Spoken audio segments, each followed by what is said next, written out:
लोगों को कुछ मिला था? नहीं सर, ऐसे तो नॉर्मली पता चल जाता है कि आग कैसे लगी, पर यहाँ पर तो कुछ पता ही नहीं चल रहा है कि आग लगी कैसे। अच्छा ठीक है, देखो एम्बुलेंस कहाँ तक पहुंची। जी सर।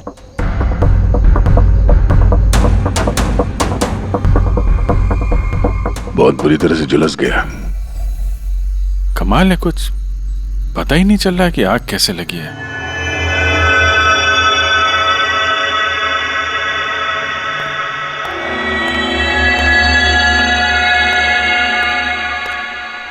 कैसे हुआ ये सब? सब कुछ तो बिल्कुल ठीक था, पता नहीं ये आग कहां से लग गई। इतने सारे लोगों की बद्दुआएं तो लगेंगी ना। क्या कहा तुमने? पता चला था सर कि दिलीप साहब किसी कोर्ट के केस में फंसे हुए थे।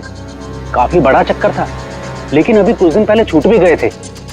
काफी लोग नाराज भी थे इस बात से। कहीं इसी चक्कर में किसी ने दिलीप को मार तो नहीं दिया? नहीं, कोर्ट ने बरी कर दिया था मेरे पति को, उन्होंने कुछ भी नहीं किया। क्या केस क्या था? 9 साल पहले जीजू के थिएटर में आग लग गई थी, जिसके कारण कुछ लोगों की मौत हो गई थी और सारा इल्जाम जीजू पर आ गया था। ऐसे कैसे हवा में आग लग सकती है? जरूर किसी की प्लानिंग है। किसी पे शक है आप लोगों को? कौन कर सकता है? कोई भी कर सकता है, अनीता भी कर सकती है। कौन कौन है अनीता?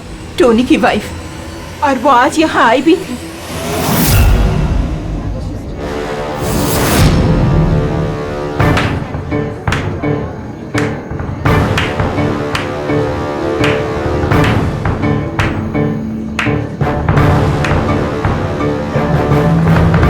Anita,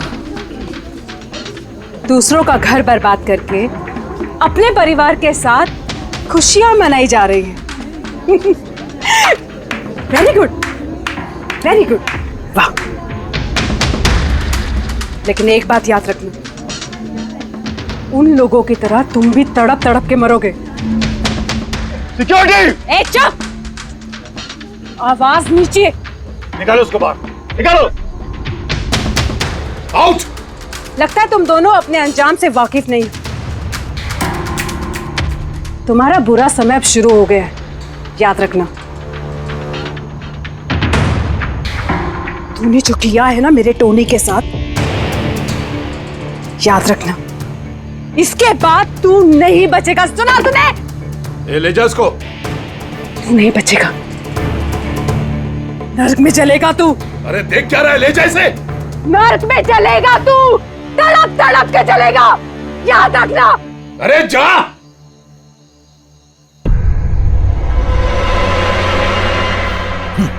let's enjoy Rohan. अरे भूल जाओ।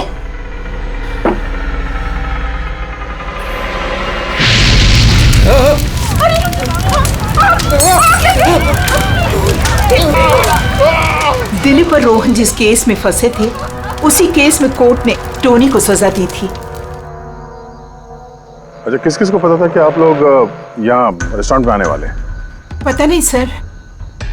अच्छा, दिलीप जी के आने से पहले इस चेयर के आसपास किसी को देखा था क्या? किसी अनजान आदमी को? नहीं सर, किसी को नहीं देखा सर। ये टेबल किसने रिजर्व किया था? दिलीप जी का फोन आया था, कह रहे थे कि हमारे लिए टेबल रिजर्व रखो। हमेशा यहीं बैठते थे, इसी टेबल इसी चेयर पर। रेगुलर कस्टमर थे हमारे। किसी को पहले से पता था कि दिलीप यहाँ इसी टेबल पे बैठेगा? सर, कुर्सी के पास तो ऐसी कोई चीज नहीं है जिससे आग लग सकती हो। कमाल की मिस्ट्री है यार। सीसीटीवी कैमरा,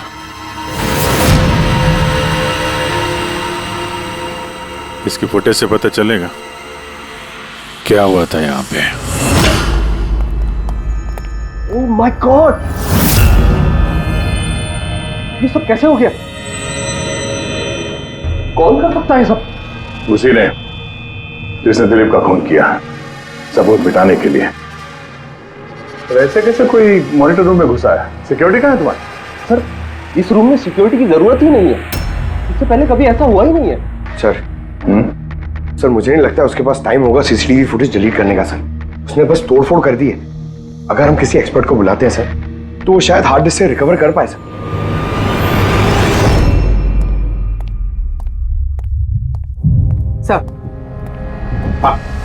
सर 9 साल पहले दिलीप और रोहन का एक थिएटर था जिसमें आग लग गई थी। एग्जिट और एंट्री डोर बंद होने की वजह से इस आग में 12 लोग जल के मर गए।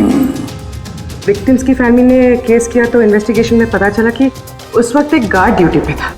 हाँ, टोनी।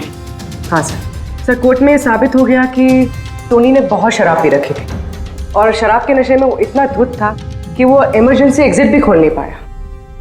हाँ, मगर टोनी की बीवी अनीता ये मानने को तैयार ही नहीं कि गलती टोनी की है। सर सिर्फ उसका ही नहीं, बहुत सारे न्यूज़पेपर आर्टिकल्स ने भी कोर्ट के इस फैसले के खिलाफ आवाज उठाई थी। जब ये हादसा हुआ था उस वक्त दिलीप और रोहन के खिलाफ सॉलिड एविडेंसेस थे, लेकिन फिर केस चलता रहा। 9 साल हो गए। कुछ विटनेसेस ने गवाही बदल दी और कुछ कंट्री से बाहर चले गए। सर, दिलीप और रोहन ने जरूर पैसे और पावर का इस्तेमाल किया होगा और यह बात टोनी को पता चल गई होगी। उसी ने भेजा होगा अनीता को दिलीप को मारने के लिए। पर फ्रेडी, जब अनीता वहां थी ही नहीं तो आग लगाई कैसे? नहीं, सिक्योरिटी वालों ने तो उसे बाहर निकाला था रेस्टोरेंट में से। ऐसी कौन सी चीज है जो अचानक आग लग सकती है? सर शायद डॉक्टर सालुन के हमारी मदद कर सके, या फिर अनीता।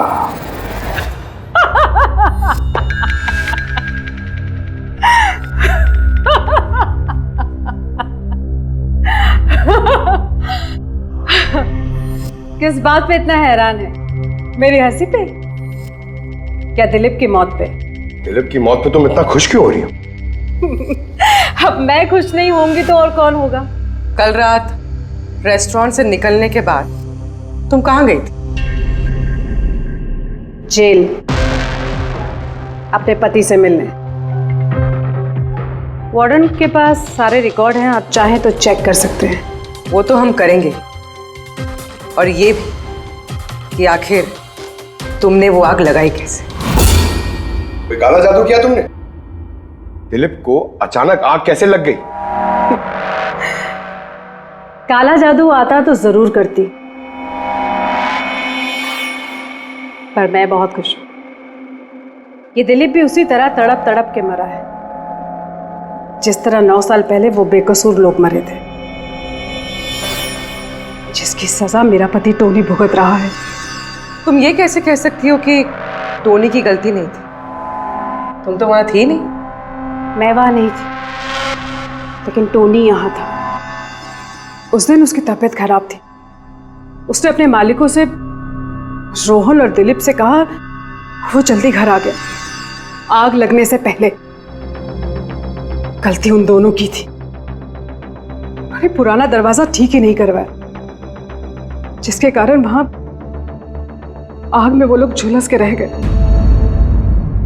मेरे पति की गलती नहीं थी, उन दोनों की थी। तो बहुत गुस्सा आया होगा ना तुम्हें? दोनों को मारने का भी मन किया होगा। 12 लोग मरे हैं वहां। मुझसे कहीं ज्यादा गुस्सा उन लोगों के परिवार वालों को आया होगा, पर वो बहुत खुश होंगे अब दिलीप की मौत की खबर सुन के। बहुत खुश होंगे।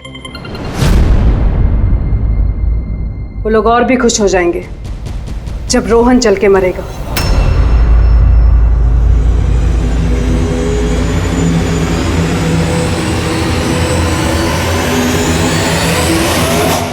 सर 42 लोग हैं, उन 12 विक्टिम के करीबी रिश्तेदार और फैमिली वाले। सस्पेक्ट ज्यादा और वक्त कम। सर सबसे पहले इन 42 लोगों में से उन लोगों के नाम हटा देते हैं जो कल दिलीप की मौत के वक्त शहर में नहीं थे। सर 9 साल हो गए इस बात को। शायद कितने लोग देश भी छोड़कर चले गए होंगे, और कुछ लोगों की मौत भी हो गई होगी। फिर भी पता तो लगाना ही पड़ेगा। देखो कितने लोग शहर में थे जब दिलीप की मौत हुई।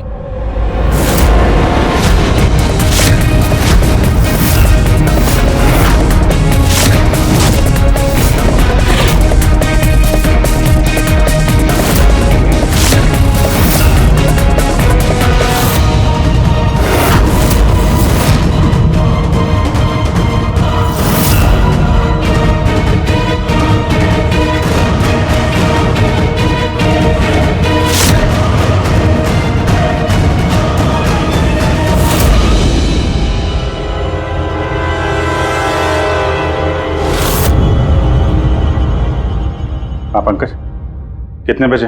27 लोग हैं सर जो उस वक्त शहर में थे और उनके पास दिलीप को मारने की वजह थी।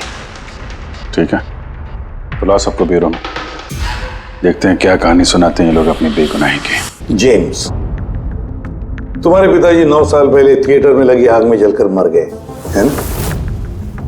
Yes sir. आपके हस्बैंड फिल्म अकेले देखने गए थे? उस दिन मैं बिजी थी, इसलिए वो अकेले ही चले गए। कल रात कहाँ पर थे तुम? सर मैं अपने फ्रेंड्स के साथ था। सर मैं पासपोर्ट ऑफिस गया था। उन दोनों को मैं ऐसे बच के नहीं जाने दूंगी। तो क्या किया तुमने? सोचा कि दिलीप से फेस टू फेस मिलूंगा और उससे पूछूंगा कि तुमने ऐसा क्यों किया। सर उसके बाद मैं अपने फ्रेंड के साथ घर पे गया। मैं अपनी वाइफ के साथ मॉल में था। सर आप मेरे फ्रेंड से पूछ सकते हैं। सर मैं उससे मिलता तो रेस्टोरेंट तक जिंदा नहीं पहुंच पाता। दिलीप को उसके किए की सजा मिल गई।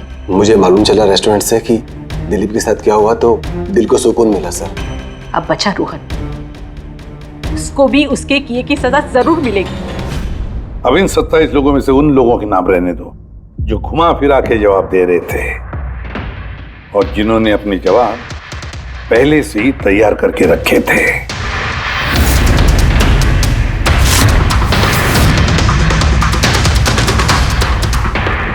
सर अब 15 बजे। अब इन 15 लोगों को उस दिन के बारे में पूछते हैं जब 9 साल पहले थिएटर में आग लगी थी। देखते हैं किसे सबसे ज्यादा गुस्सा आता है, कौन मुंह फेर लेता है। सर मेरा भाई 10वीं पास हो गया था। उसने कहा पार्टी देनी है, दोस्तों को पिक्चर दिखाना है, पैसे दो। सर मैंने वो पैसे उसे दे दिए। काश वो पैसे मुझे उसे देने नहीं चाहिए थे सर। जिसने भी ये किया बहुत अच्छा किया। आज मैं खुश हूं, आज मैं बहुत खुश हूं। कुमार साहब आप यूनिवर्सिटी में फिजिक्स के प्रोफेसर हैं, है ना? Yes sir, head of the department physics. लेकिन मेरे खुद के बेटे को पढ़ाई में कोई इंटरेस्ट नहीं था। बहुत डांटता था मैं उसे, लेकिन अनिकेत के ऊपर कभी कोई फर्क नहीं पड़ा। एक नंबर का बदमाश बन गया था वो। उस दिन भी वो कॉलेज से बंक करके दोस्तों के साथ फिल्म देखने चला गया और सर और वापस घर पे कभी नहीं आया। हिमेश, राइट, कॉन्ट्रैक्टर हो ना तुम? हाँ सर। हिमेश, 9 साल पहले तुम अपनी पत्नी के साथ फिल्म देखने गए थे उस थिएटर में। नई नई शादी हुई थी मेरी, सलोनी के साथ फिल्म देखने के लिए गया था। उसको भूख लगी थी, मैं समोसे लेने के लिए बाहर गया। मैं वापस आया तो देखा वहां के दरवाजे लॉक हो गए थे। वहां अंदर से लोगों के चिल्लाने की आवाज आ रही थी और धुआं निकल रहा था वहां से। मैंने सब दरवाजे खोलने की बहुत कोशिश की। मैंने बहुत कोशिश की। मैं पागलों की तरह दरवाजा को ठोकता रहा, पीटता रहा। सलोनी कहीं चिल्लाता रहा, अरे कोई दरवाजा खोल दो यार, सलोनी। लेकिन मैं कुछ नहीं कर सका सर, मैं कुछ नहीं कर सका। अपनी सलोनी को मैं बचा नहीं सका। वहां पे एक गार्ड भी था ना, टोनी, उससे भी दरवाजा नहीं खुला क्या? नहीं था सर। वहां कोई और गार्ड, किसी और को देखा था तुमने? कोई नहीं था सर, कोई नहीं था। मैं 9 साल पहले जो बात कोर्ट में कहा वही आज कह रहा हूं। जब सिनेमा हॉल में आग लगी थी उस वक्त टोनी वहां पर नहीं था सर।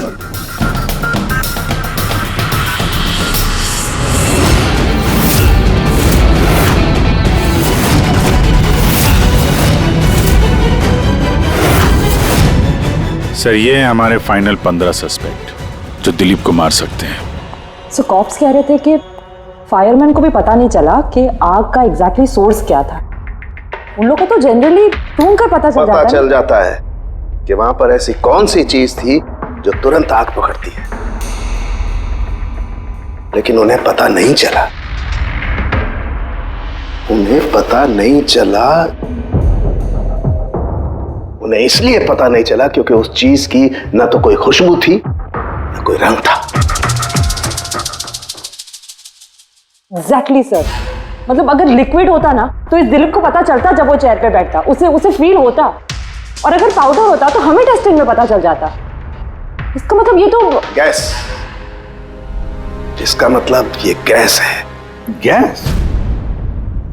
तो इसीलिए उस फायरमैन को पता नहीं चला कि किस चीज से आग लगी है। इनफ्लेमेबल गैस बॉस, जिसे सिर्फ एक स्पार्क की जरूरत होती है आग पकड़ने के लिए। अच्छा, मुझे एक बात समझ में नहीं आ रही है। दिलीप इस कुर्सी पर बैठा था, तो गैस कुर्सी पर आई कहां से? कुर्सी से ही। क्या? कुर्सी से?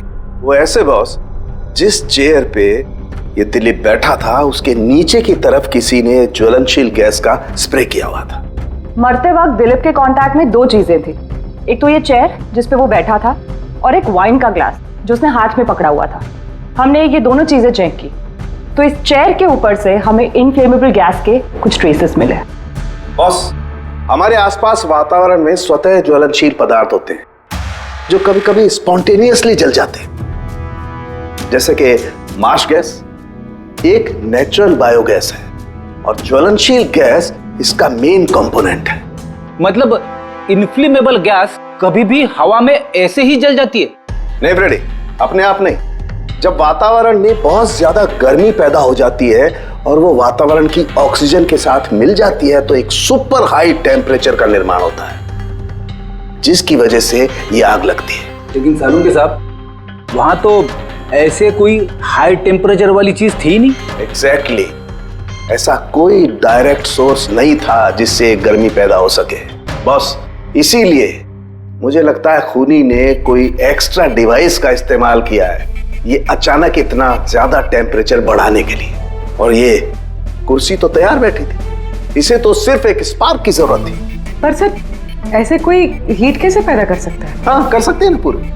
जैसे उदाहरण के तौर पर मैग्नीफाइंग ग्लास। मैग्नीफाइंग ग्लास पर सूरज की किरणों को खास तरीके से फोकस करके हम बचपन में कागज जलाया करते थे।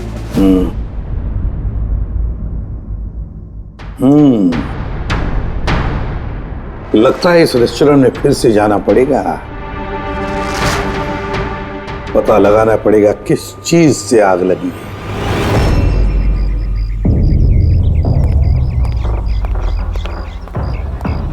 पूरा एरिया छान मार लिया सर, लेकिन ऐसी वो चीज ही नहीं मिली जिससे आग लग सकती है। और ये ओपन रेस्टोरेंट है। जब खूनी ने दिलीप के चेयर के नीचे वो इनफ्लेमेबल गैस स्प्रे किया तो किसी ने तो देखा होगा। वही तो, चेयर में अपने आप आग लग गई और दिलीप चल के मर गया। किसी ने कुछ देखा नहीं और ना ही कोई सबूत हमारे सामने आ रहा है। सर, उस डेटा एक्सपर्ट ने सीसीटीवी फुटेज रिकवर कर ली है, आप देख सकते हैं सर। गुड, तुम लोग यार देख लो, तब तक मैं देखता हूँ यहाँ पे कुछ मिलता है क्या। सर, दिलीप और उसकी फैमिली के आने के 15 मिनट के पहले की फुटेज है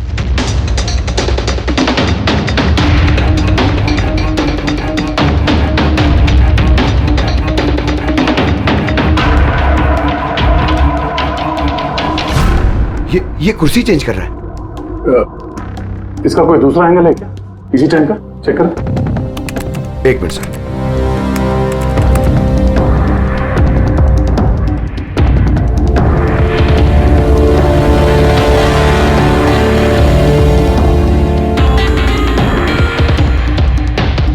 ये कुर्सी के साथ क्या कर रहा है? गैस स्प्रे कर रहा है क्या? हाँ, उसने अपने चेयर पे गैस स्प्रे किया और उसने अपनी कुर्सी को उस कुर्सी से बदल दी जिस पे दिलीप बैठने वाला था।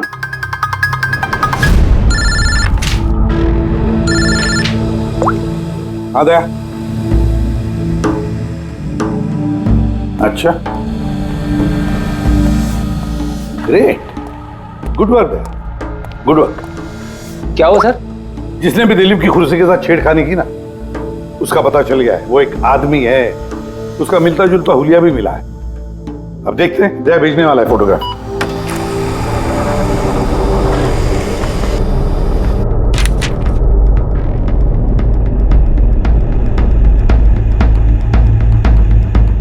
खूनी इन बचे लोगों में से ही कोई एक है,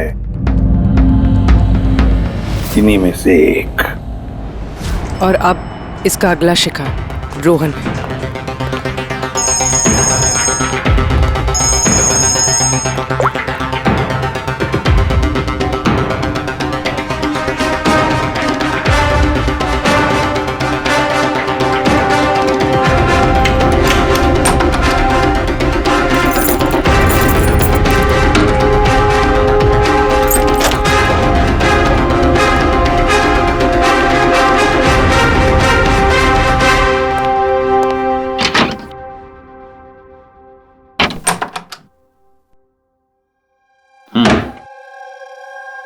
मुझे लगता है कोई मेरी और दिलीप की रिहाई से खुश नहीं है। मेरी जान को खतरा है यहाँ पर। I will talk to you later, bye. Sir everything is okay. All right, तुम यहीं पर रहना और किसी को भी अंदर मत आने देना। Be alert, okay? Okay sir.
बचाओ बचाओ,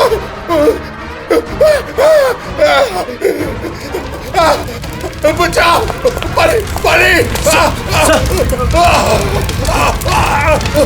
बचाओ बचाओ, कोई है?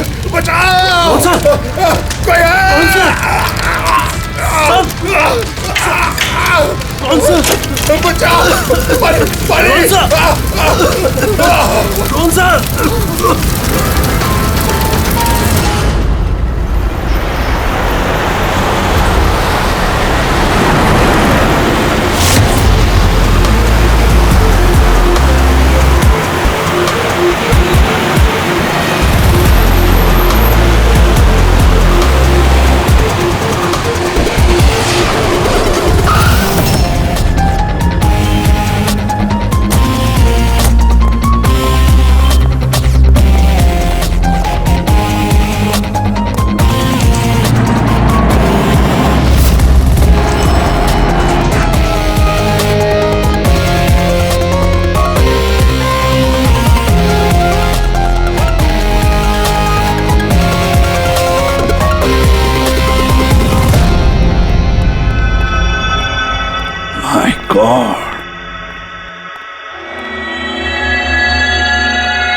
क्या हुआ यहाँ पर और कैसे?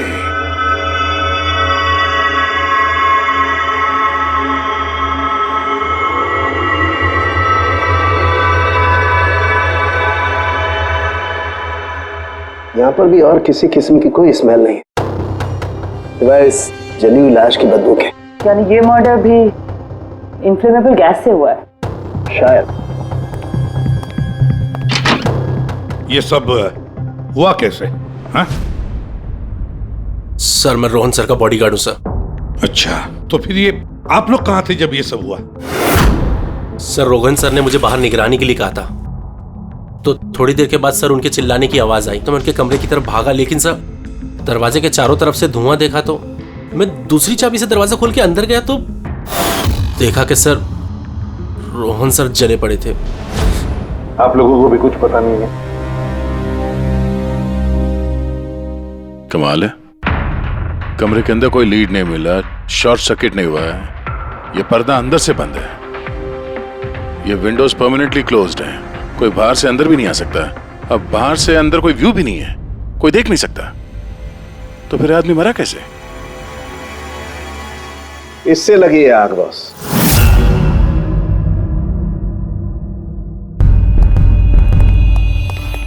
ये इस चीज से ये है क्या सर? फिलामेंट है। फिलामेंट? इलेक्ट्रिक बल्ब के अंदर का फिलामेंट। और जब इस फिलामेंट में इलेक्ट्रिक करंट पास होता है तो ये गर्म होकर के लाल हो जाता है। बॉस, खूनी ने भी इसी टेक्निक का इस्तेमाल किया है उस ज्वलनशील गैस को जलाने के लिए। पर वहां रेस्टोरेंट में जहां पर दिलीप की मौत हुई थी, वहां पर तो हमें ऐसा कोई फिलामेंट वगैरह नहीं मिला। बॉस, इतनी छोटी सी चीज है, वो खुली जगह है, उड़ गई होगी शायद कहीं, लेकिन यहाँ तो पूरा कमरा बंद है, इसीलिए पलंग के नीचे मिल गया मुझे। लेकिन सर, फिलामेंट से करंट पास होने के लिए वायर्स का कोई ना कोई कनेक्शन तो होना चाहिए ना बेड तक। होगा, यही कहीं होगा जरूर। तब पूरा बेड चेक कर लिया हमने, कमरा चेक कर लिया, ऐसा तो यहाँ पे कुछ भी नहीं मिला सर। दया, वो दरवाजा कैसा? मैनेजर। Yes sir. वो दरवाजा कहाँ खुलता है? सर दूसरा रूम है जो इस रूम से कनेक्टेड है सर। अब वैसे ये रूम सील्ड रहता है, इसे कोई खोलता नहीं सर। खोलो दरवाजा। Yes sir. आइए सर।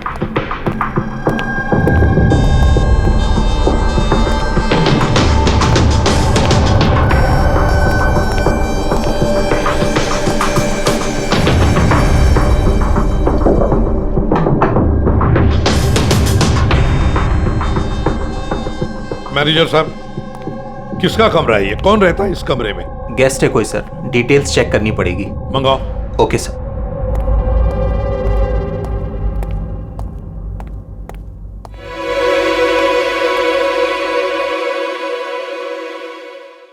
सर, वहां उस कमरे में जो कुछ भी हुआ है सर, वो इसी कमरे से किया गया। लेकिन अगर करंट इस रूम से पास किया गया है तो यहाँ से उस बेड तक कोई ना कोई वायर तो होनी चाहिए ना। और अगर वायर अगर होती तो बॉस रोहन को दिखाई भी देनी चाहिए। हाँ, शायद उसके बॉडीगार्ड ने भी देखा हो। बुलाओ उसके बॉडीगार्ड को। आप आया।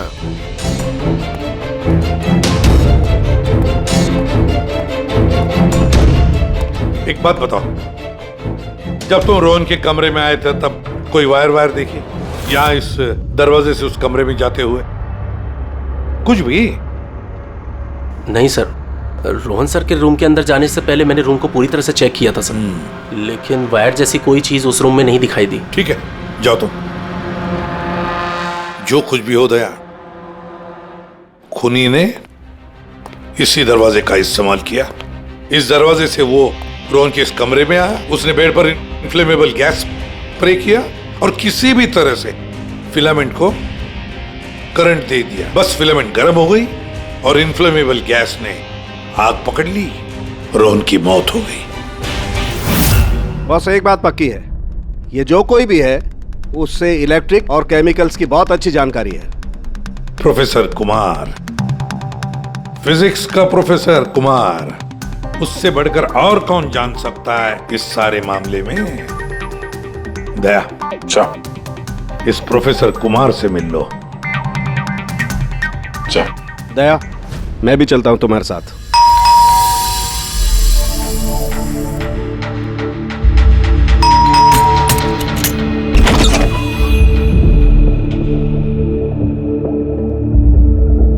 प्रोफेसर कुमार है घर पे? हाँ है, लेकिन आप लोग?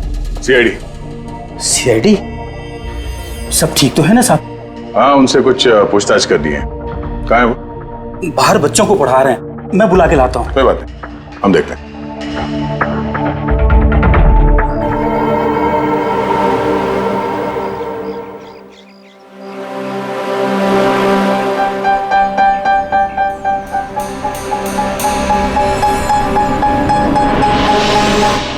मिस्टर कुमार, हमें आपसे कुछ पूछताछ करनी है। पूछिए, क्या पूछना है? इसे पहचानते हैं आप? ये तो फिलामेंट है। गुड, सही पहचाना आपने। आपको पता ही ये फिलामेंट हमें कहाँ से मिला? ये तो आप ही को पता होगा कहाँ से मिला आपको। रोहन के बेड के नीचे से। कल रात उसी बेड पे रोहन जल के मर गया। What? रोहन की भी डेथ हो गई? कल रात आप कहाँ पर थे? रात 9 से लेकर सुबह 3 बजे तक। आप मुझ पर शक कर रहे हैं? ये हमारे सवाल का जवाब नहीं हुआ मिस्टर कुमार। कल मैं पूरा दिन और पूरी रात घर पे ही था। कोई गवाह?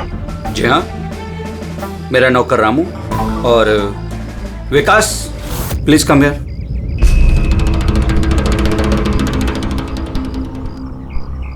Yes sir. इन्हें बताओ मैं कल कहाँ था। सर हमारे एक्स्ट्रा क्लासेस ले रहे थे यहीं पे सर। कितने बजे से कितने बजे तक? सर शाम के 6 बजे से सुबह के 5:30 बजे तक। सर हमारे एग्जाम आने वाले हैं ना, तो हमने इस सर को रिक्वेस्ट किया था एक्स्ट्रा क्लासेस लेने के लिए। ठीक है सर, तुम जाओ बेटा। सर मेरे 5 स्टूडेंट्स और भी हैं जो कल सुबह 9 बजे से लेकर 5:30 बजे तक हमारे साथ थे। कहें तो उनको बुला लूं? ठीक है, अब मैं जा सकता हूं सर, बच्चों को पढ़ाना है। Please please. Thank you.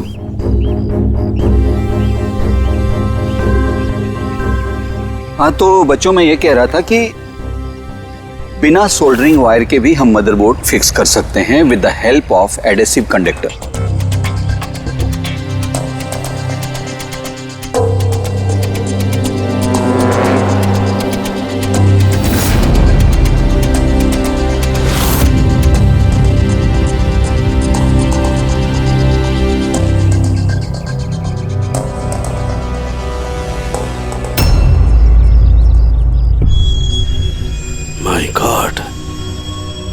My God यार, ये क्या बात? क्या? अरे यार, ये गलती मुझसे कैसे हो गई? क्या? गॉड, बूढ़ा हो गया मैं, बूढ़ा हो गया मैं। एक काम करो, 1 घंटे बाद फॉरेंसिक लैब में मिलो, कुछ बताऊंगा। 1 घंटे बाद। अरे वो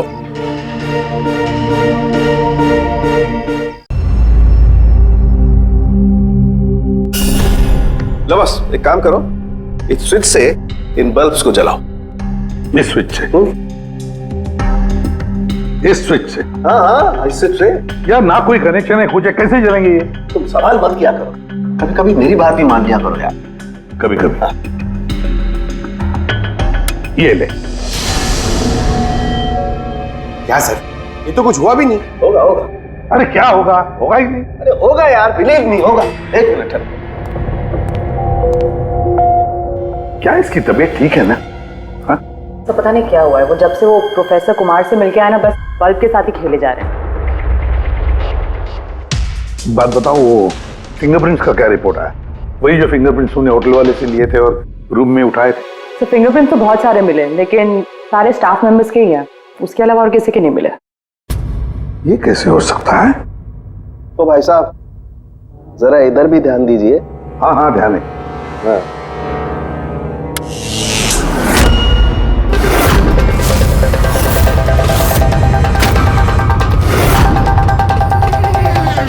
अरे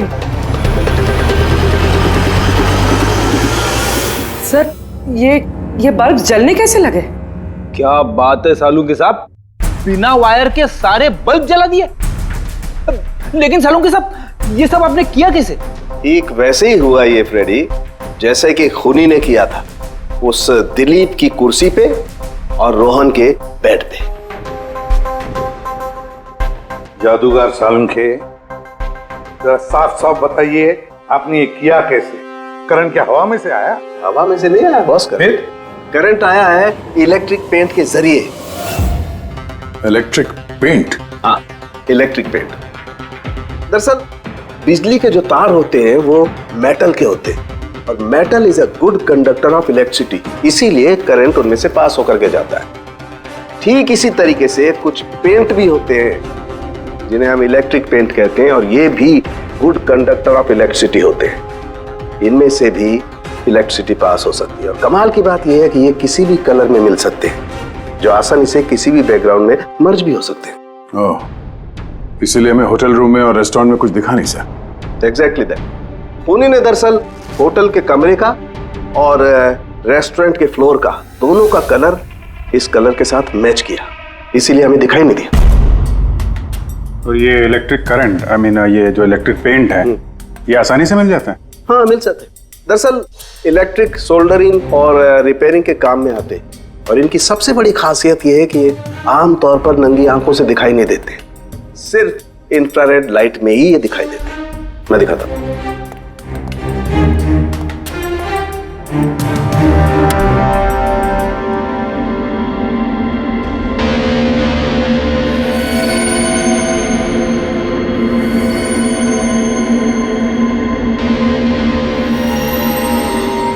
देखा बॉस? हाँ, खूनी ने भी ऐसे ही इस इलेक्ट्रिक पेंट का इस्तेमाल किया और ये सर्किट बनाया।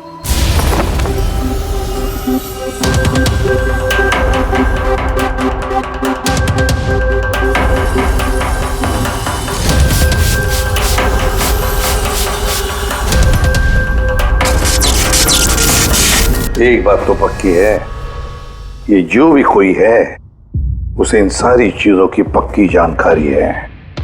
मगर सर, इनमें से खूनी कौन है? इस प्रोफेसर से तो मिल लिए सर, ये तो नहीं है। ये बंसी? बंसी तो एक क्लर्क है, और मुझे नहीं लगता कि एक क्लर्क को साइंस की इतनी जानकारी होगी। सर, इनमें से सबसे ज्यादा पढ़े लिखे तो ये प्रोफेसर ही लग रहे हैं। कोई ऐसा जो प्रोफेसर जितना इंटेलिजेंट तो नहीं है, लेकिन इसे इन सब चीजों की जानकारी है।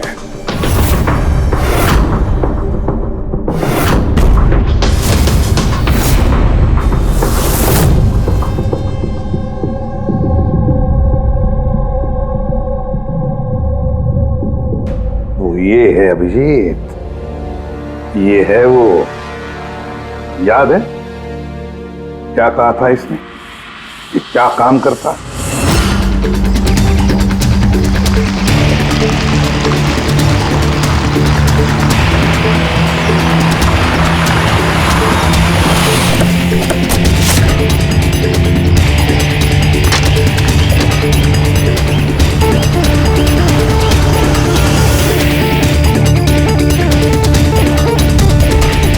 चले ससुराल।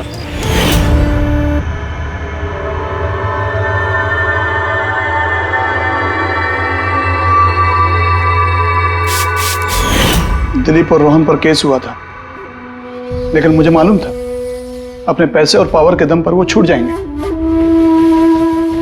लेकिन उनके पास पैसा था तो मेरे पास दिमाग। कई महीनों तक उनका पीछा किया, वो कहां जाते हैं, क्या करते हैं, किससे मिलते हैं, सब कुछ। आखिर मैंने दोनों को मारने की तरकीब ढूंढ ही निकाली, इलेक्ट्रिक पेंट्स और सर्किट्स के जरिए। ये दोनों के बारे में मुझे अच्छी खासी जानकारी थी। बस दे दी दोनों को सजा, दोनों को मार दिया जिंदा जलाकर, जैसे उन्होंने मेरी सलोनी को मारा था। उमेश, तुम्हारी पत्नी के साथ जो कुछ भी हुआ उसका हम सबको अफसोस है, लेकिन दिलीप और रोहन को मारकर तुम्हें क्या मिला? क्या तुम्हारी पत्नी वापस आ गई? बदले की आग में तुमने दो लोगों की जानें ली। कानून तुम्हें कभी माफ नहीं करेगा, तुम्हें कड़ी से कड़ी सजा होगी।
एक्सक्यूज मी मैम, आपको कहीं जाना है? मैं आपके लिए दूसरी टैक्सी मंगवा देता हूँ, ये किसी और गेस्ट के लिए है। नहीं, मेरा जाना बहुत अर्जेंट है, अंदर किसी का खून हुआ है। क्या खून? मैम सुनिए सुनिए ma'am, excuse me ma'am, ma'am ma'am ma'am ma'am excuse me, तुमने मेरी वाइफ को देखा नहीं? सर एक मैडम अभी भी यहाँ आई थी, वो टैक्सी लेके अभी यहाँ से निकल गई है। कहाँ चली गई? मुझे नहीं पता, आई डोंट नो, पर कुछ अजीब सा बिहेव कर रही थी। क्या कह रही थी? सर वो बोल रही थी अंदर किसी का खून हो गया है। सर किसका खून हो गया सर? लिसन टू मी, ये रख, तो मेरी बात सुन, किसी का खून नहीं हुआ यहाँ पर, और तूने कुछ नहीं सुना, समझा? और पता कर कहाँ गए वो लोग। Okay sir. वो उसको चाकू मारता रहा, वो मर चुकी थी, वो फिर भी उसको मार रहा था। सर मुझे बचा लीजिए, वो मेरा चेहरा देख चुका है, वो मुझे नहीं छोड़ेगा, प्लीज मुझे। आप शांत हो जाइए, शांत हो जाइए, तुम्हें कुछ नहीं होगा। हम लोग हैं ना यहाँ पर। एक बात बताइए, क्या खूनी ने तुम्हें देख लिया है? खूनी होगा तो देखेगा ना, जब कोई खून नहीं है, कोई खूनी नहीं है, तो कौन किसको देखेगा? सर मैं सुनील कुमार, और ये मेरी पत्नी है सर। सर ये जो भी बोल रही है ना, ऐसा कुछ नहीं हुआ, ये सब ना सिर्फ इसके दिमाग की उपज है, ऐसा कुछ नहीं हुआ सर। नहीं सर, मैं झूठ नहीं बोल रही। सुनील, आप इनके पति हैं, लेकिन इनको यहाँ डराने की कोशिश मत कीजिए, समझे आप? और हम ये कैसे मान लें कि ये जो कह रही है वो सच नहीं है और जो तुम बोल रहे हो वो सही है? सर वो इसलिए क्योंकि ये बीमार है, इसको स्लीप पैरालिसिस है सर। स्लीप पैरालिसिस यानी नींद का लकवा? नींद का लकवा? ये क्या है? नींद में कुछ देर के लिए आदमी की बॉडी पूरी तरह जड़ हो जाती है, सुन्न हो जाती है। ऐसे में तरह तरह का भ्रम होना, और पेशेंट को ये सब सच लगता है, लेकिन वो चाह कर भी रिएक्ट नहीं कर पाता क्योंकि उसकी बॉडी उस समय पूरी तरह पैरालाइज्ड होती है। इसे स्लीप पैरालिसिस कहते हैं, नींद का लकवा। Is it okay? Exactly sir, हमारी शादी को 6 साल हो गए, और इन 6 सालों के दौरान हर दूसरी तीसरी रात को इसको ये अटैक आता है सर, और इस बार भी यही हुआ है, और कुछ नहीं हुआ सर। हाँ सर, मानती मुझे ये बीमारी है। जब भी मेरा माइग्रेन का दर्द बढ़ जाता है तो मुझे चक्कर आने लगते हैं और आंखों के सामने सब कुछ धुंधला दिखाई देता है। लेकिन सर ऐसे मैं सोने की कोशिश करती हूँ बस।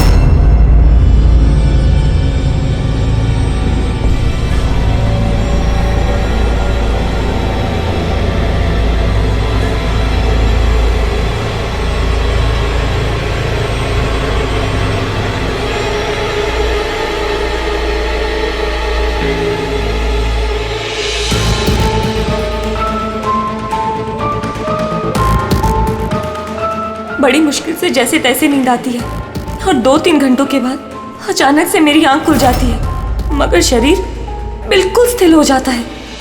चाहकर भी मैं हिल-डुल नहीं पाती, पूरे शरीर को जैसे लकवा मार गया हो।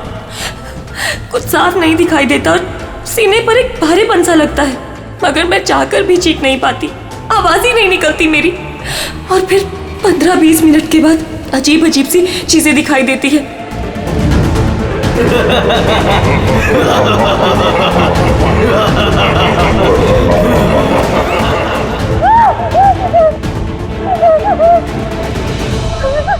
आ गया, वो मुझे मार देगा, वो आ गया। कौन आ गया? कोई नहीं, रिलैक्स रिलैक्स। बहुत बड़ा चाकू है, वो मुझे मार देगा। किधर कोई नहीं है, देखो देखो, शांत हो जाओ।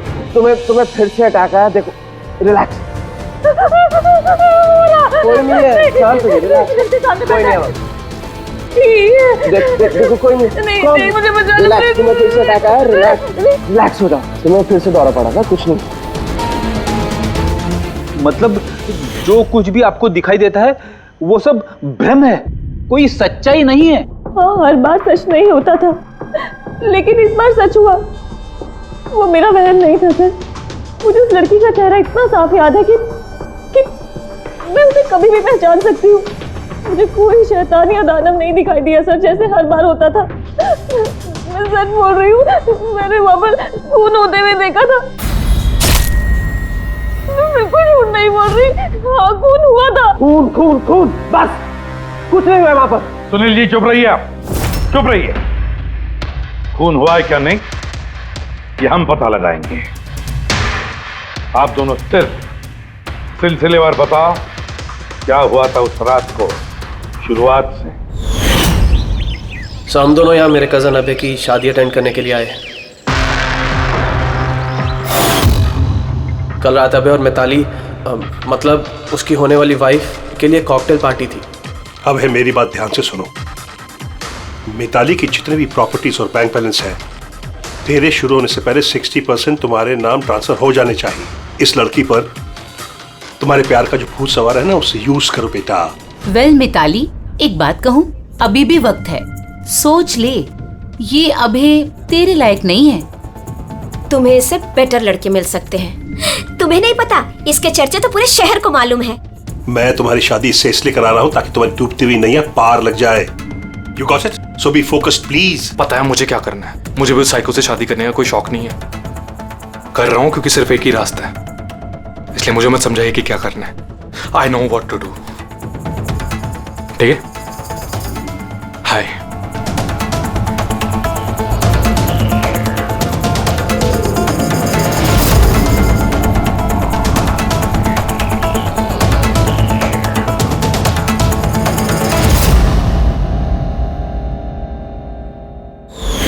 फिर पार्टी के शोरगुल में मेरा माइग्रेन का दर्द इतना बढ़ गया कि मुझसे वहां रुका ही नहीं गया।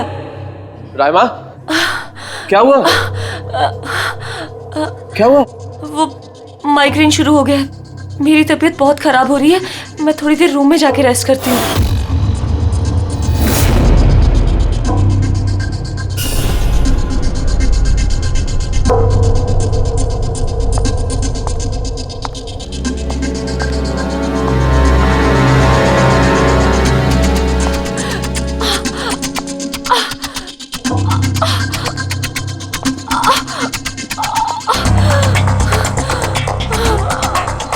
मैं अभी इतनी ज्यादा तकलीफ में थी कि मैंने नोटिस ही नहीं किया कि कमरा मेरा भी है या नहीं।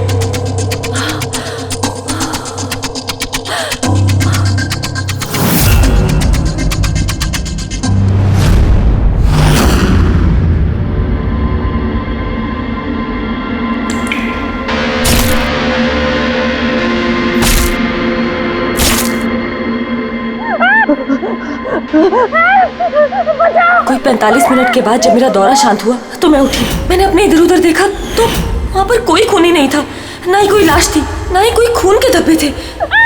क्या हुआ?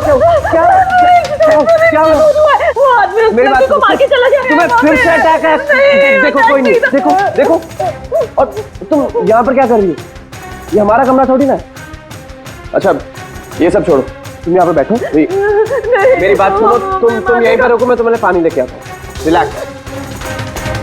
मैं भाग के वापस गया तो राइमा वहां से चली गई और वहां से ये आपके पास आ गया और मैं इसके पीछे यहाँ पर। लेकिन सर एक बात पक्की है, वहां पर कोई खून नहीं हुआ। ये सब इसके दिमाग की उपज है। सुनील जी, जिस तरह से रायमा ने हमें ये सब कुछ बताया ना, उससे नहीं लगता कि ये सब मन घड़न है। जरूर इसमें कोई ना कोई सच्चाई है। सर वो रूम उन रूम्स में था जो हमने शादी के लिए बुक किए और मैंने अपने गेस्ट लिस्ट में चेक कर लिया, ना तो कोई मिसिंग है ना ही किसी का मर्डर हुआ। सर आप इसकी बात को बिल्कुल मत सुनिए। बस उस शादी को आराम से हो जाने दीजिए, वरना जीत अंकल तो बर्बाद हो जाएंगे और इससे ज्यादा मैं तो सड़क पे आ जाऊंगा। सर शादी में कोई प्रॉब्लम नहीं होगी, हम पूछताछ तो करेंगे लेकिन अपनी तरीके से।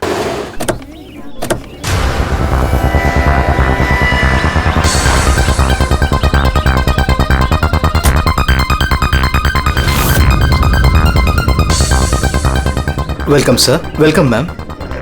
ये रिसेप्शन डेस्क किस सर तरफ है? आप सीधा जाइए, then take a right turn. Thank you so much. जी हाँ, वो बिजनेस ट्रिप पे आया हूँ। ओके सर,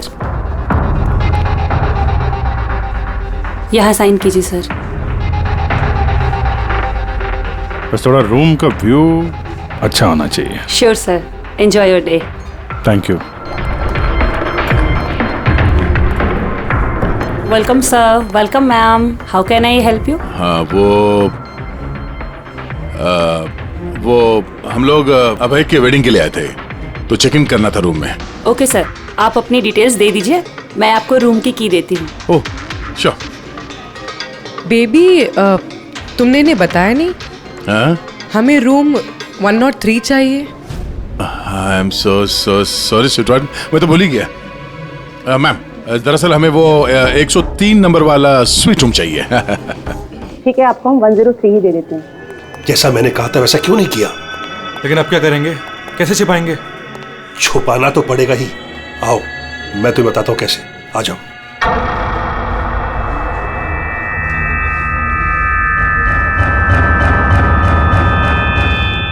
सुनील, सब कुछ इसी के कारण हुआ।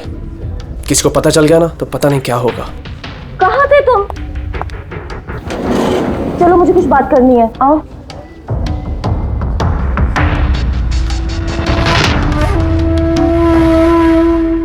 Thank you. Excuse me. Yes sir. मुझे आपका सीसीटीवी सिस्टम चेक करना है। आपके सिक्योरिटी इंचार्ज को बुला सकती है? Okay sir.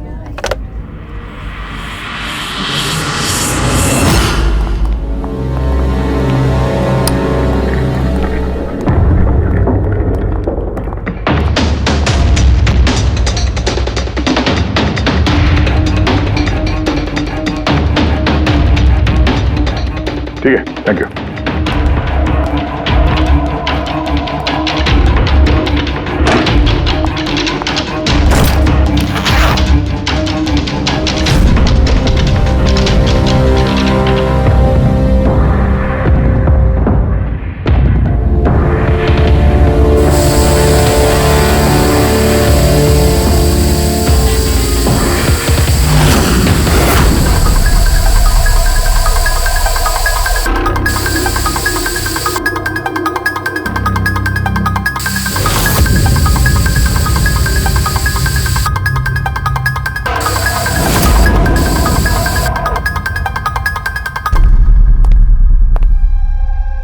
लुमिनॉल टेस्ट से तो कुछ पता नहीं चल रहा है।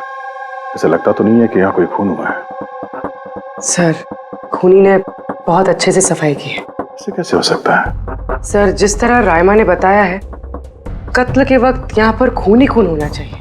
और कितनी भी अच्छे से सफाई की जाए, इस केमिकल से तो खून के धब्बे सामने आ ही जाते हैं। पर यहाँ तो कोई निशान है ही नहीं। कोई निशान नहीं है। सर या तो रायमा को सचमुच में भ्रम हुआ है, या फिर कातिल ने खून की एक भी बूंद कहीं पर गिरने नहीं दी है।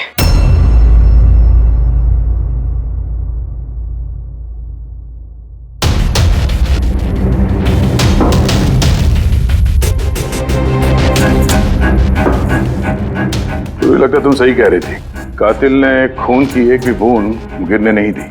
ये देखो, खून की एक भी बूंद जमीन पे या दीवार पे कहीं भी नहीं गिरी है, क्योंकि कातिल ने पूरे कमरे को प्लास्टिक के शीट से कवर कर दिया था। सर मतलब रायमा ये सब कुछ प्लास्टिक के उस तरफ से देख रही थी, इसलिए उसे सब कुछ धुंधला धुंधला नजर आ रहा था। हाँ, ये प्लास्टिक शीट्स जहाँ पे जुड़ते हैं, शायद एक गैप रह गया होगा, और उसी गैप में से इस लड़की की शक्ल दिख गई होगी उसे। न लाश मिली है, न फिंगरप्रिंट्स, और ना ही कोई खून। लगता है इस केस में हमें फॉरेंसिक से कोई मदद मिलने वाली नहीं है। ये पता लगाना आसान नहीं है कि खून किसका हुआ है, किया किसने, और वो लाश गई तो गई कहाँ? अरे नहीं, वो प्रॉब्लम तो दूर हो गई। एक्चुअली अपना सॉफ्टवेयर करप्ट हो गया था, इसलिए जितनी भी रिकॉर्डिंग हुई थी सब डिलीट हो गई। परसों भी जो रिकॉर्ड किया गया था, परसों से लेकर आज तक का जो रिकॉर्ड है, सारे डिलीट है। डिलीट हो गया? पिछले 24 घंटे का सारा फुटेज उड़ गया है। खून होने का टाइम रायमा जी ने जो बोला, तब से लेके 24 घंटे तक होटल के अंदर क्या क्या हुआ, इसका कुछ पता नहीं है। कमाल है, पहले कमरे को प्लास्टिक से ढक दिया, अब ये सीसीटीवी फुटेज। बस शातिर अपराधी है। एक मिनट, तुमने कहा होटल के अंदर का कुछ पता नहीं, और बाहर का? होटल के बाहर सीसीटीवी फुटेज होगा ना? है ना sir, main gate, garden, parking lawn और होटल के पीछे।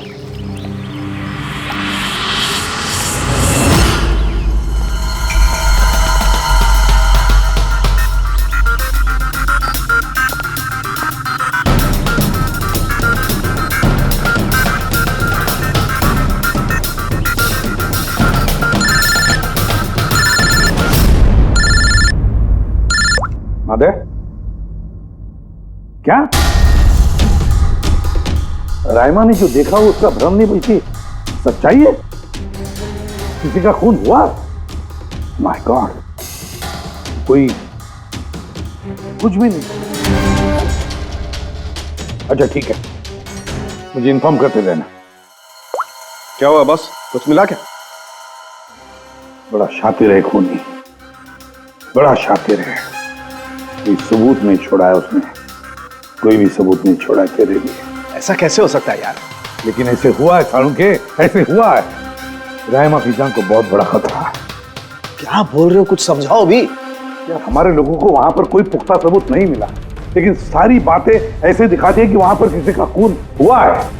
और देख, एक बात याद रख, रायमा चश्मदीद गवाह है, उसने खून होते हुए देखा है और खून ही आसपास ही है, तो रायमा की जान को जरूर खतरा है। और उसका फुटेज? सर वो भी उड़ गया। नहीं, वो उड़ा नहीं है, वो सही सलामत है। अंदर और बाहर के सीसीटीवी कैमरे का केबल कनेक्शन अलग अलग है, इसीलिए वो बच गया है। बच गया मतलब फुटेज मिल सकता है? हाँ बिल्कुल, मेरे पास है ना। ये रहा बाहर के कैमरे का फुटेज।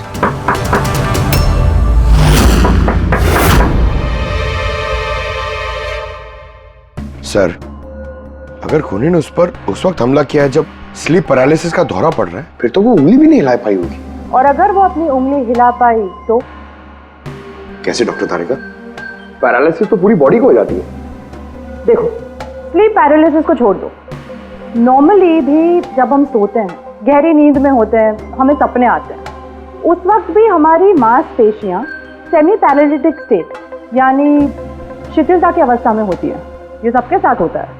लेकिन बॉस, ऐसे में भी हमारे पेट की, छाती की और गले की मांसपेशियां सबसे ज्यादा शिथिल होती हैं। स्लीप पैरालिसिस में भी ऐसा ही होता है।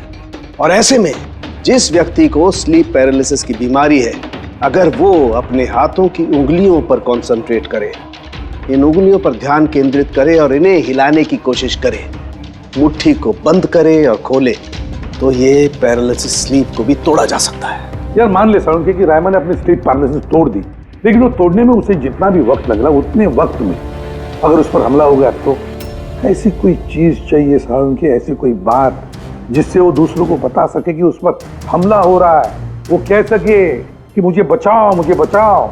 है, ऐसी चीज भी है। एक मिनट रुको तारिका। बॉस, ये है अलार्म। रायमा जब अपनी उंगलियों की प्रैक्टिस कर रही होगी अपनी स्लीप पैरालिसिस को तोड़ने के लिए, और जब वो इसको तोड़ लेगी अपने निश्चित समय से भी पहले, तो उसे करना सिर्फ ये है कि इस अलार्म को दबाना है, और ये अलार्म बजने लगेगा। और ये अलार्म दया, पूर्वी और अभिजीत तीनों के मोबाइल फोन से कनेक्टेड है, पता चल जाएगा। और वो लोग उसके पास पहुंच जाएंगे और खूनी को पकड़ लेंगे। सर, सालुंके अलार्म से खतरा टल सकता है, पर खत्म नहीं होता। खतरा तो तब खत्म होगा जब हम खूनी तक पहले पहुंचेंगे। हम खूनी तक पहले पहुंचेंगे। अब ये अभय का रूम नहीं है? अभय? कौन, वो जिसकी शादी होने वाली है? यस ऑफ कोर्स, उसकी शादी मुझसे होने वाली है। ओहो, और आपको आपके फियांसे का कमरा नहीं पता है? वैसे ये मेरा कमरा है और रिसोर्ट के सारे कमरे शादी वालों ने बुक नहीं किए, और भी लोग रहते हैं यहाँ पे। कॉन्ग्रेचुलेशन। हेलो, कहाँ हो तुम? और ये तो मुझे अभी बता रहे हो? सीरियसली? लोग जो भी करना है जल्दी करो, मेरे पास ज्यादा वक्त नहीं है। और हाँ, मुझे शादी में ना किसी भी तरह की कोई प्रॉब्लम नहीं चाहिए, ठीक है?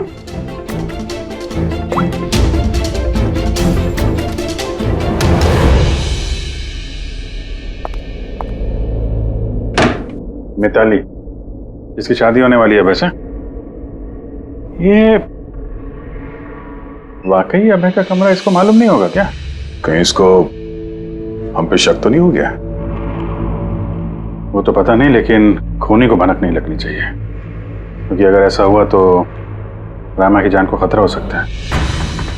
रायमा ने कहा था कि खून 12 से 12:30 के बीच में हुआ है।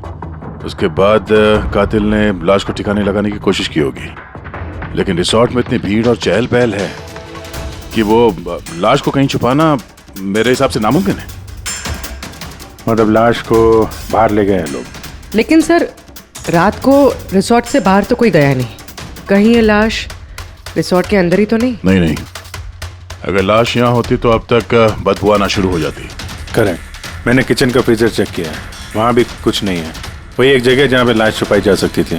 वैसे भी यहाँ शादियों की पार्टी और लेट नाइट पार्टी की वजह से ऐसी जगह पे हमेशा कम से कम 30 लोग तो होते ही हैं। खूनी लाश को वहाँ पे छुपाने की गलती नहीं करेगा। सर, कहीं खूनी ने 2 तारीख को लाश के साथ चेकआउट तो नहीं कर लिया? मिस्टर पारितोष, आपके कहने पे मैं ऑलरेडी 3 बार रिकॉर्ड्स चेक कर चुकी हूँ। कोई मिसलीला थी ही नहीं।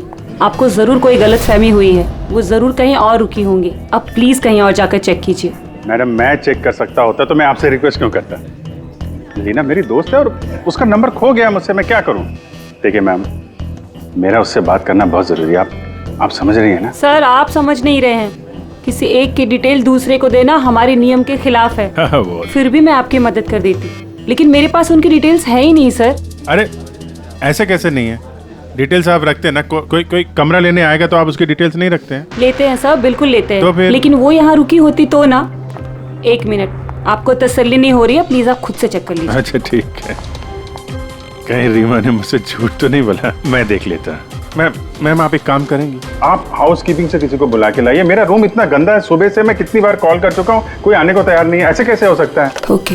नहीं फोन पे, अरे फोन तो मैं 50 बार कर चुका हूँ। आप प्लीज किसी को भेजिए ना प्लीज। ठीक है सर, मैं बुला के लाती हूँ। Thank you ma'am.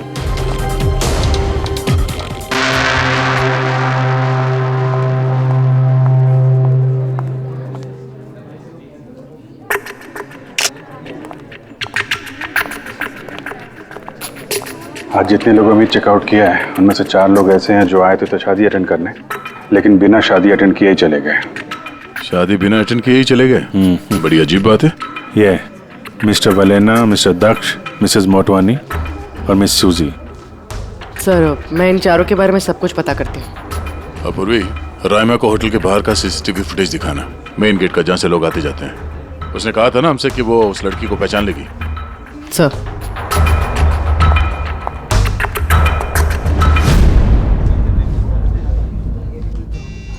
मतलब रायमा ने जो कहा वो सच है क्या?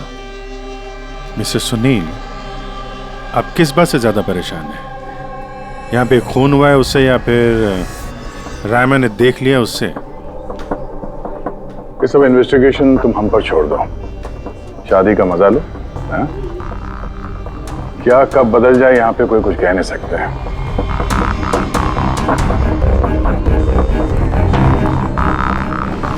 चल भाई चल, अगले फंक्शन के लिए कपड़े रेडी करने हैं, तेरी हेल्प चाहिए। वैसे लोग कौन थे? तेरे गेस्ट हैं? हाँ, मेरे गेस्ट ही हैं। चल चल चल।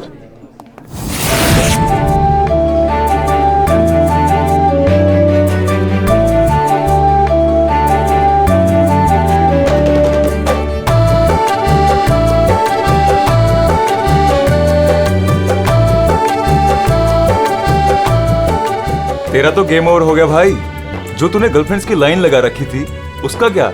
अगर मिताली ने सुन लिया ना तो गेम सच में ओवर हो जाएगा।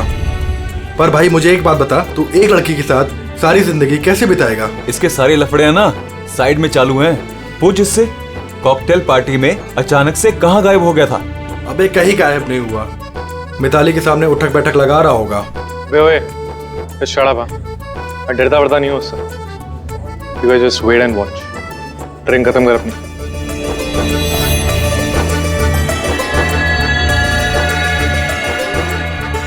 इसका मतलब कत्ल वाली रात अबे पार्टी में नहीं था।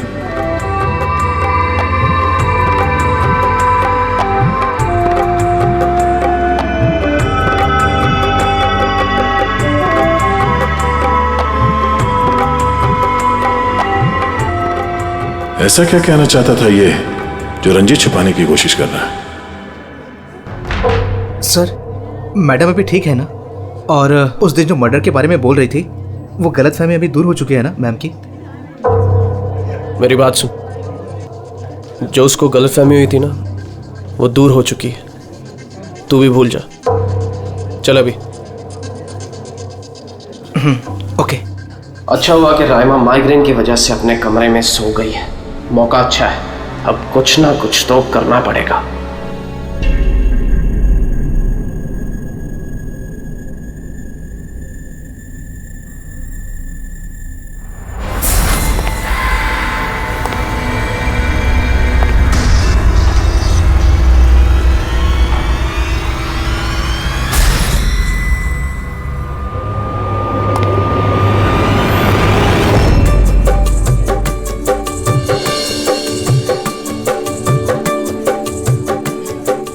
अरे वाह, कितनी अच्छी मेहंदी लगाई है तुमने, दिखाओ।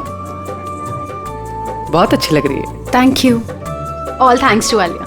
मिताली, स्वीटहार्ट, मुझे तुमसे कुछ बात करनी है। Excuse me. एक सेकेंड।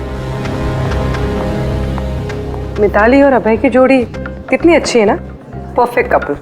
Perfect couple. हाँ, अभय दिल पे आशिक है और ये सन की साइको। बिल्कुल एक दूजे के लिए ही बने हैं।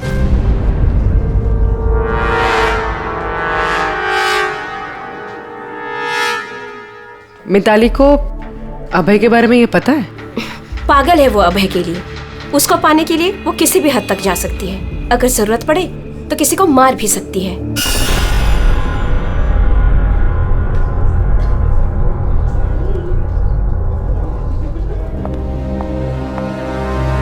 हो गई बात?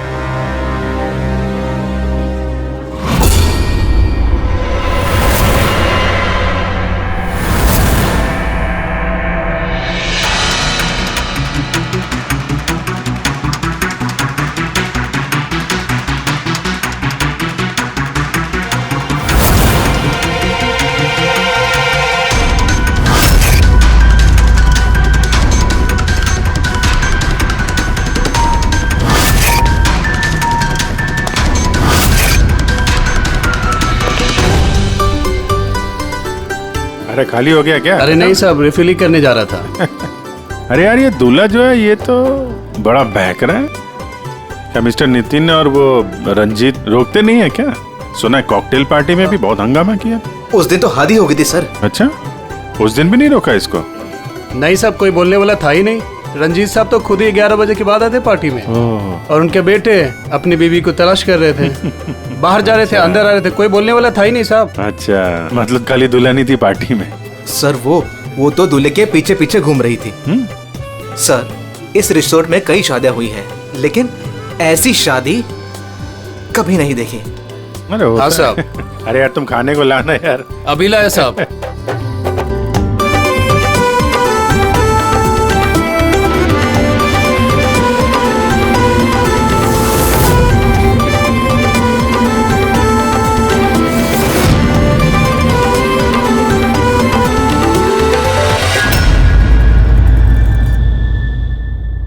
रहमा, ये देखो, ये तुम्हारे मदद के लिए अलार्म है।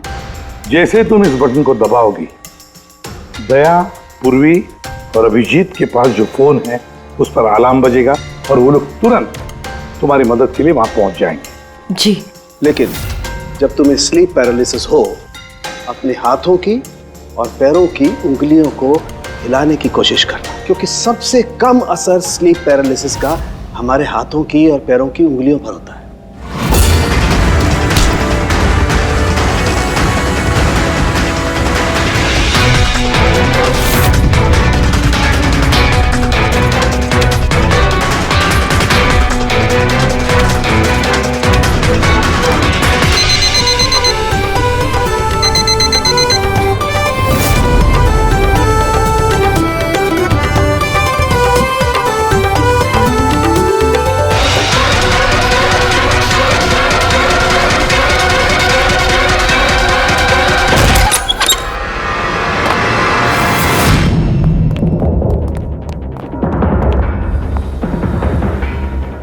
राइमा, राइमा, सर बेहोश है।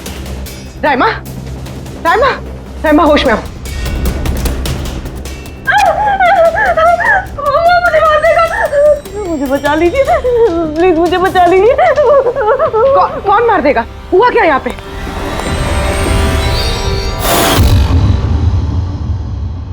क्यों मिस्टर सुनील, क्या कहना है आप? अब तुम्हें इसकी बात पे विश्वास हो रहा है या अभी तुम्हें अपनी ताऊ जी की रेपुटेशन की फिक्र है? अब मैं क्या ही बोलूं सर, तसल्ली है कि ये जिंदा है। अच्छा, वैसे आप यहाँ आए कैसे? पार्टी तो नीचे चल रही थी, हाँ? और यहाँ पे क्या हुआ किसी ने नहीं सुना, तो फिर आप हमारे साथ साथ यहाँ कैसे आ गए? आप मुझ पे शक कर रहे हैं? मैं अपनी पत्नी को मारने की कोशिश क्यों करूंगा? शक तो हम सब पे करते हैं। फिलहाल अभी आप बाहर जाइए, हमें रायमा से कुछ जरूरी बात करनी है, प्लीज। सर आप लोग प्लीज मुझे बचा लीजिए। जब वो आदमी उसको खून कर रहा था तो मैंने उसे देख लिया था, मुझे नहीं छोड़ेगा, प्लीज आप कुछ कीजिए ना। वो दोबारा आएगा, वो मुझे मार देगा, प्लीज प्लीज कुछ कीजिए। देखो रायमा, घबराओ मत, हमारे यहाँ पे होते हुए कोई कुछ नहीं कर सकता तुम्हारा, ठीक है? लेकिन वो औरत जिसका खून होते हुए तुमने देखा, उसे हम लोग नहीं पहचानते, तुम उसे पहचानती हो, तो हम लोग एक फुटेज दिखाएंगे, जरा उस फुटेज में देख के उस लड़की को पहचानो प्लीज। जी। रेडी?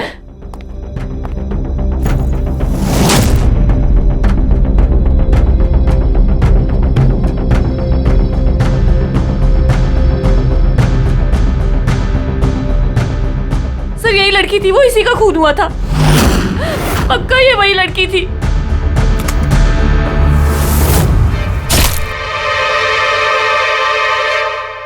अगर ये यहाँ पे आई थी तो किसी ने तो देखा होगा उसे। वो मुझे मारेगा। अगर वो लड़की यहाँ पे आई थी तो किसी न किसी से तो मिली होगी ना। लगता है ब्यूरो जाने का वक्त आ गया है। वो 4 लोग जो शादी अटेंड करने आए थे और अटेंड किए बिना ही चले गए, जरा उनसे भी पूछताछ कर लेते हैं।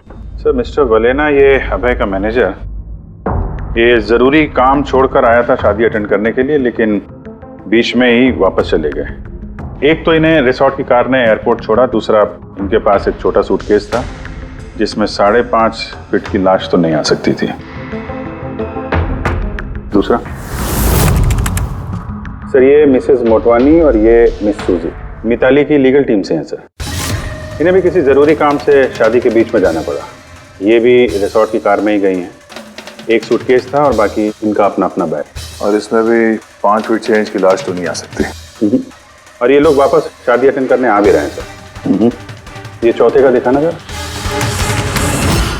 ये है दक्ष, ये सुनील का PR मैनेजर है सर। 1 जून को आया था, 2 जून को गया अपनी कार से।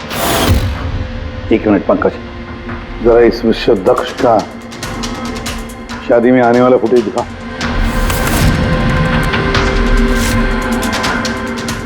ओके, और अब इसके जाने का वीडियो दिखा।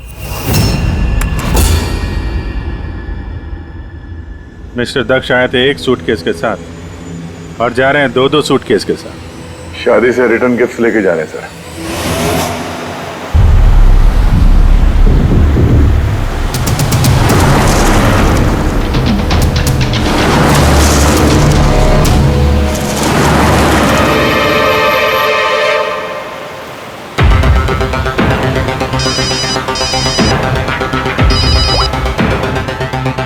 हेलो, अभय के शादी से जो सूटकेस लाया था वो कहाँ छुपाया है?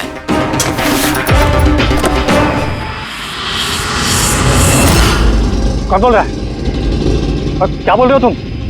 कौन सा सूटकेस?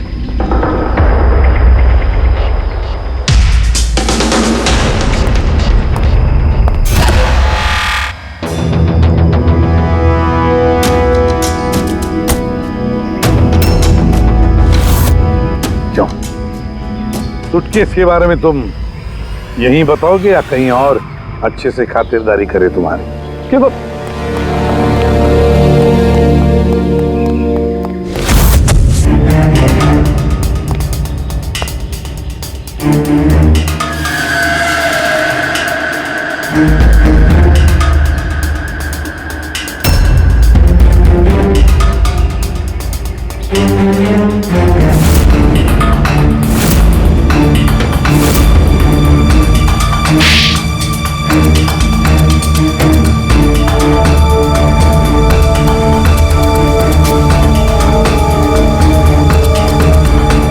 याद आया?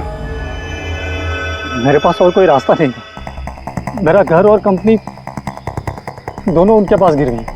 अगर मैं मना कर देता तो मैं बर्बाद हो जाता। खुद को बर्बादी से बचाने के लिए एक लड़की का खून कर दिया तुमने, हाँ? अब ये बताओ लड़की थी कौन? करिश्मा, अभय की गर्लफ्रेंड।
शादी मुबारक हो मिस्टर अभय।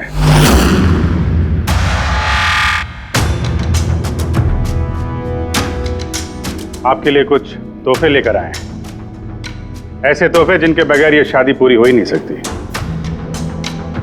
आपकी दोस्त करिश्मा ने आपके लिए कुछ तोहफे भेजे हैं।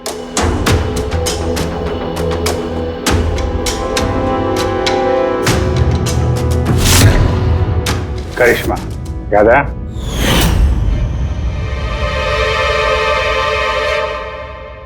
तोहफे देखना चाहेंगे? नहीं, देखना नहीं चाहेंगे आप? हाँ, देखें। अभी दिखाता है। सर नहीं, मैं रुकिए प्लीज।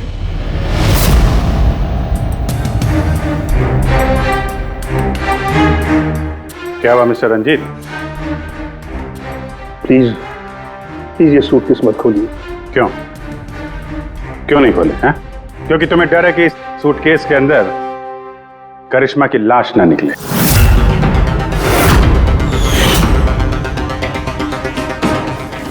वही करिश्मा जिसे तुमने और दक्ष ने मिलकर मारा, फिर ऐसे ही सूटकेस में भर के उसके लाश के टुकड़े टुकड़े किए और बाहर ठिकाने लगा दिए।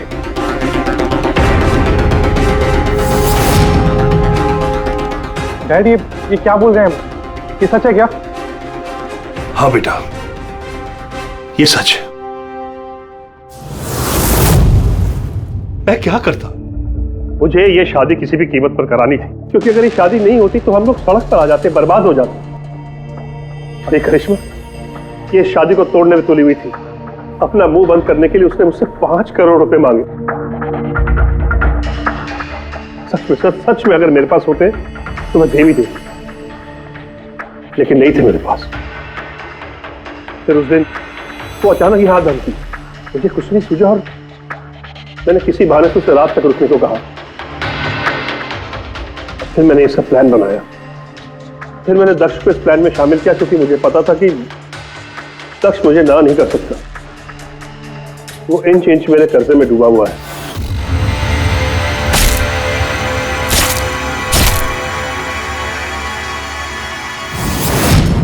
सब कुछ ठीक चल रहा था, सब कुछ हो गया था।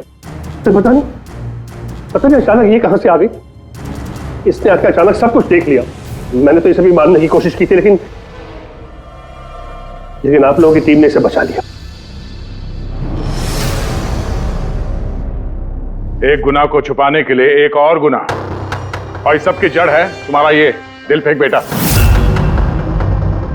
सही समय पे रोक लिया होता तो ये नौबत नहीं आती, और तुम्हारे शादी का असली तोहफा तो तुम्हें अब मिलेगा। एक हत्या और एक हत्या करने की कोशिश के जुर्म में तुम दोनों बाप बेटे जेल जाओगे।